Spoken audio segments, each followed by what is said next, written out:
Hello, my little friends. Welcome to my channel. I hope all of you are fine. Before we start the video, don't forget to subscribe my channel and tap the bell icon, and also like, share and comment. Well, my little friends, let's start the video. I hope all of you have a garden at your home, and some of you love gardening. I also love gardening. Isn't it feel so nice when you bury a little seed and it grows back into a big plant? The feeling is like it's our own child. Planting a tree, is it so easy? An easy work? No, never.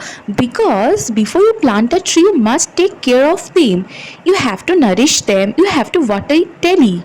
Friends, do you ever seen a cherry tree? The red cherries when the sun shines, isn't it look so beautiful? Today I am going to discuss about the cherry tree. There is a poem named Cherry Tree written by Ruskin Bond in your English course book Jasper. Before we discuss about the poem, let's know something about Ruskin Bond, the renowned writer. Do you know that his 89th birthday was celebrated just a few months ago? That means he is still alive. He is a very famous poet. He was born in Himachal Pradesh. He has written hundreds of short stories, essays, and novels, and more 30 books for children. He has also published 2 volumes of his autobiography. Here you can see a phrase autobiography. It means a written work on someone's life. Now let's start reading the poem. 8 years have passed since I placed a cherry seed in the grass. Here you can see the poem is written in the first person. You can see I in the second line. That means he's talking about himself. 8 years ago, he had buried a little seed in the grass. Must have a tree of my own, I said. Well, since a seed was sown 8 years ago, the poet says that it must become a tree by now, and watered it once and went to bed and forgot. Friends, if you want to grow a plant, you must take care of them. You have to nourish them. You have to water it daily. But here the poet is telling that he had forgot to take care of the plant. But it doesn't mean that the poet really forgot and went to sleep. It means that the poet sowed the seed. Obviously, he sowed the seed, but later he became very indifferent to take care of the seedling. So, coming to the next line, but cherries have a way of growing. Well, friends, once you were also a child. Your parents nurtured you and you grew up. So, every living thing has a specific process and a way of growth. So are plants. They go through sunlight, air, and water. They need the sunlight, air, and water to grow. Now, coming to the next line. Though no one's caring very much or knowing, and suddenly that summer, near the end of May, I found a tree had come to stay. So, naturally, no one knew that there a cherry seed had been sown under the ground. So, the poet himself and no one didn't take care of it. But at the end of May, during summer, the poet found a plant at his door. Here, the poet is personifying the little plant as a child. It was very small, 5 months child, lost in the tall grass, running wild. Now friends, why here poet calls the plant as a child? Because when you plant a tree, it feels like you were the parent and the plants are your own child. Yes, except the poet, no one knew there was a cherry seed buried under the ground. No one saw, no one felt it necessary to clear the place. And naturally, if a land is not cleared, weeds and wild grasses starts growing, So the new plant, without anyone's notices and caring, starts growing with the other wild grasses.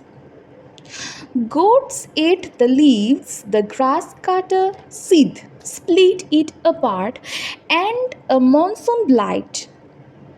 Now, as soon as the plant grew, the goats came, ate the leaves, and the grass cutter also cut off the leaves and split the plant into two parts and split the plants, that is divided the stem of the plant into two parts.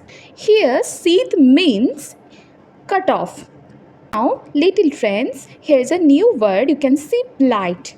Do you know what blight means? Blight is a disease of a plant.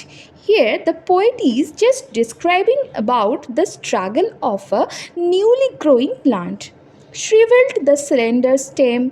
Even so, next spring I watch three new shoots grow.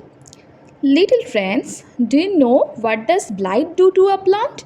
This disease is so harmful. It makes the plant very weak and thin.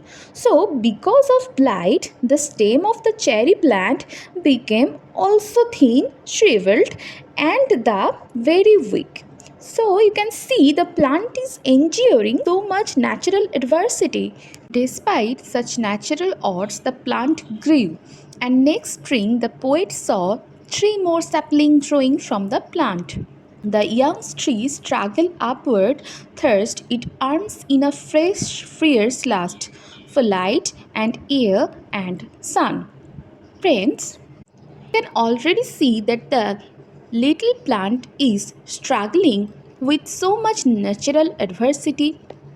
The word upward thirst means there is a pressure to grow up for the plant. You know that a plant needs air, sunlight, and water to grow. So, the upper part of the plant has already a natural desire to grow, and fierce lust means the wild desire of growing. Now, coming to the next stanza, I could only wait as one who watched, wondering while time and the rain made a miracle from green growing pain. So, the poet had nothing to do except waiting for the plant to grow up. But time passed and the rain came. Thus, one day a strange incident happened. Now, why the poet is telling green growing pain? Why the plant is in pain? Because the plant bothered so much natural adversity and lacks nourishment. I went away next year, spent a season in Kashmir, came back thinner, rather poor, but richer by a cherry tree at my door. So, friends, now guess what does the miracle? What was the miracle? The poet went to Kashmir in summer vacation, and when he returned home, he became very poor. He had no money and his health became very bad. He got slim, but he became richer. But how? Little friends, trees are our precious resource. Without trees, we won't live, and gives us oxygen, they supply us food. So if you don't have so much money, you have trees in your garden, you can be called the richest person. And so the poet is calling himself rich. So you can see here the miracle was that when the poet reached home, he was surprised to see a cherry plant at his door. 6 feet high, my own dark cherry. So the height of the cherry tree was 6 feet, and I could scarcely believe it. A berry, ripened and jeweled in the sun, hung from a branch, just one. The poet couldn't believe his own eyes that a fruit had come now. The tree which he had never cared for and had grown in spite of so many natural odds was now bearing a fruit. The fruit ripens and turns bright red, and when the sun shines on it, as if the cherry tree is decorated with those bright red fruits, it looks so beautiful, as if the fruits are the jewelry of the tree and the fruit is hanging from a branch of a tree. Next year, there were blossoms, small, pink, fragile, quick to fall. At the merest breath, the sleepiest breeze. So, the next year, the poet saw the cherry blossoms. The color of the flower was pink and it was fragile, that is, going to fall to the ground with the breeze that can make you sleep. That means the breeze is so peaceful. I lay on the grass at ease, looking up through leaves at the blue blind sky, at the finches as they flew and flitted through the dappled green. Now the poet is laying on the grass comfortably and he is looking up through the leaves of that cherry tree to the blind sky. So, why he is calling the sky blind? Because there was no bird, nothing in the sky, and the sky looks so deep, blue, and peaceful. Now, what happened, friends? Birds came. So, finch is a one type of bird. They started flying and sat on the branch of the bright cherry tree, flapping their wings and flying again. Flitted means flapping the wings. What a beautiful sight it was! So, dappled means very bright. They started flying and sat on the branch of the bright cherry tree, flapping their wings and flying again, while bees in an ecstasy drank of nectar from each bloom, and the sun sank swiftly. After the birds, now the bees came. They drank the honey from each pink bloom of that cherry. Here, nectar means honey. Okay, friends, nectar means honey. They were very happy. Ecstasy means happiness. Now the sun slowly sets. So, friends, it comes night. There is no daytime, it's night, it's completely dark.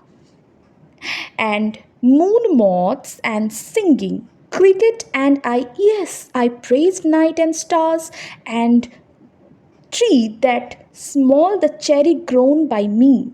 When the night came, the cherry tree was also surrounded by so many creatures. Little friends, just imagine how beautiful it would be to lie under the beautiful cherry tree at the night with the moon and stars shining. Slowly, the moon moth came and also the crickets. It was such a wonderful sight. The poet started praising his own creation. So, okay, little friends, I'm ending this video here today. Don't forget to subscribe my channel